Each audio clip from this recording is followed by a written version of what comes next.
Aleluia! Tem alguém feliz com Jesus mesmo? Aleluia! Glória a Deus, aleluia! Vamos aprender um pouquinho sobre o Val de Jabó. Abra aí Gênesis 32. Aleluia! Gênesis 32, irmãos.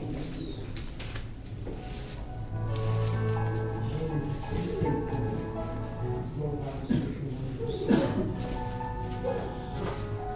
Gênesis 32, do 22 ao 31. Glória ao nome do Senhor.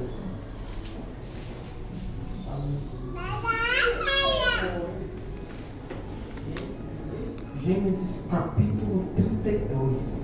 Muito tremendo, viu? Aleluia! Gente, né? Glória a Deus! A mão começa a soar. Aleluia! Louvado seja Deus. Gênesis 32. Vamos aprender sobre o Val de Jabó. Depois nós podemos aprender nos vales, ou até mesmo nos vales das nossas vidas, né? Aleluia! Louvado seja Deus. Quarta-feira, culto de doutrina, culto de ensinamento. Eu louvo a Deus por mais essa oportunidade. Louvo a Deus pela pastora, pelos irmãos, pela confiança. Não é fácil, irmãos, a gente trazer uma mensagem. Porque não é de qualquer jeito, de qualquer maneira que nós trazemos. E nem a palavra que a gente quer trazer. Porque se fosse depender de mim, eu traria só bênção, irmão. Mas às vezes Deus quer nos moldar, Deus quer nos ensinar. Deus quer nos renovar. Então, para cada dia eu entendo que existe uma palavra determinada nas nossas vidas e aos nossos corações. Aleluia! E essa foi a mensagem que Deus me deu. Gênesis 32, a partir do verso 22, diz assim, ó, o título, pelo menos na minha Bíblia, não sei se tem algumas versões que não tem, mas diz assim: Jacó passa o Val de Jabó que luta com o anjo. Verso 22. Levantou-se aquela mesma noite e tomou as suas 2 mulheres e as suas 2 servas e os seus 11 filhos e passou o Val de Jabó. E tomou-os e fez passar o ribeiro e fez passar tudo o que tinha. Jacó, porém, ficou Só! E o que? E lutou com ele. E lutou com ele um varão, até que a alva Subiu. E vendo que não prevalecia contra ele, tomou a juntura de sua coxa e se deslocou a juntura da coxa de Jacó lutando com ele. E disse: Deixe-me ir, porque já a alva subiu. Porém ele disse: Não te deixarei ir, se não me abençoou. Ares. E disse: Qual é o teu nome? E ele disse: Jacó. Então disse: Não se chamará mais o teu nome, Jacó. mas Israel. não te chamará mais o teu nome, Jacó. mas Israel. pois com o príncipe lutastes com Deus e com os homens prevaleceste. E Jacó lhe perguntou e disse: Dado, peço-te a saber o teu nome. E disse: Por que perguntas pelo meu nome? E o abençoou ali. E chamou Jacó o nome daquele lugar Peniel, porque dizia: Tenho visto a Deus face a face, e a minha alma foi salva. E saiu-lhe o sol quando passou a Peniel e manquejava da sua coxa. Glória a Deus! Aleluia! Louvado seja o nome do Senhor. Irmãos, existem lugares que permeiam nossas vidas, que marcam nossas vidas, marcam nossas histórias.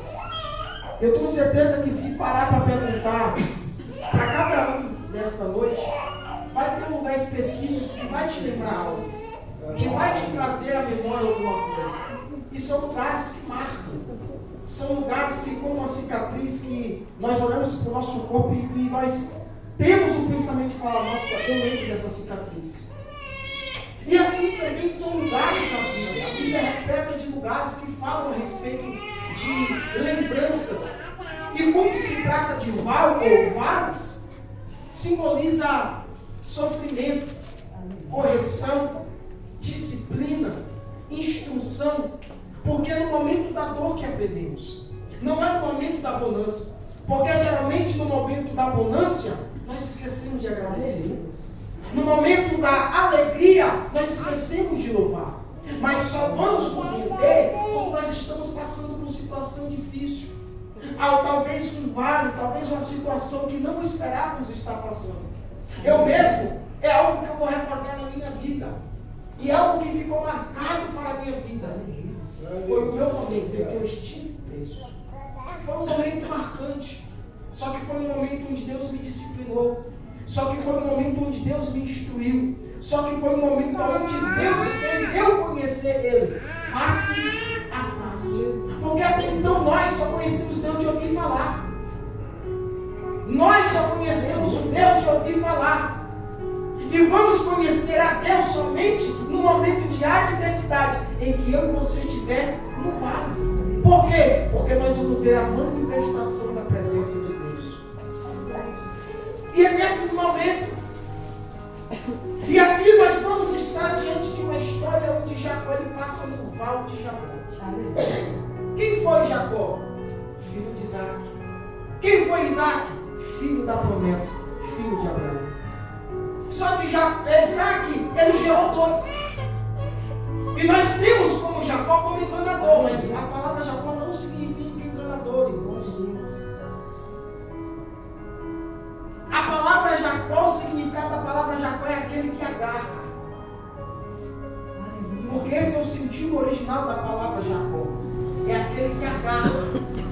Porque a Bíblia diz que quando a mulher de Isaac ela vai ganhar, Jacó ele nasce grudado no calcanhar do seu irmão.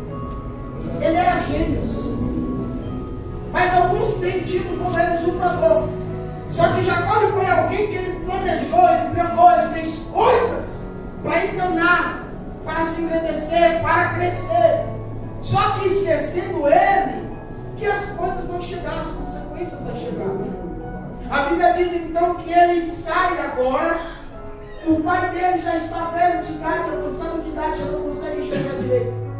E sente fome. O pai dele vira para Esaú e fala assim: olha, prepara um guisado, ou uma sopa. Raquel, ela escutou. Rebeca, ela escutou.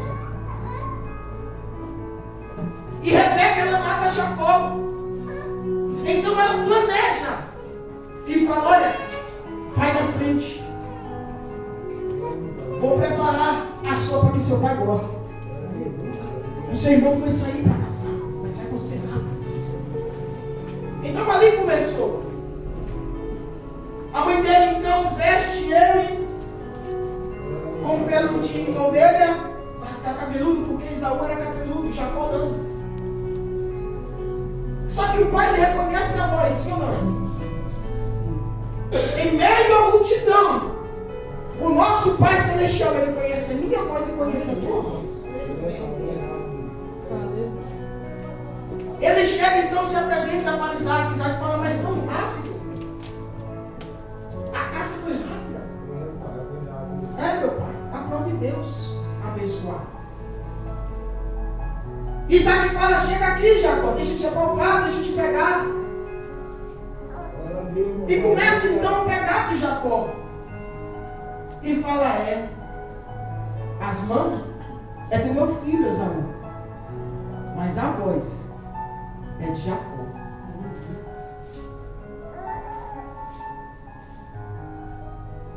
A mão pode até parecer, mas a voz eu conheço.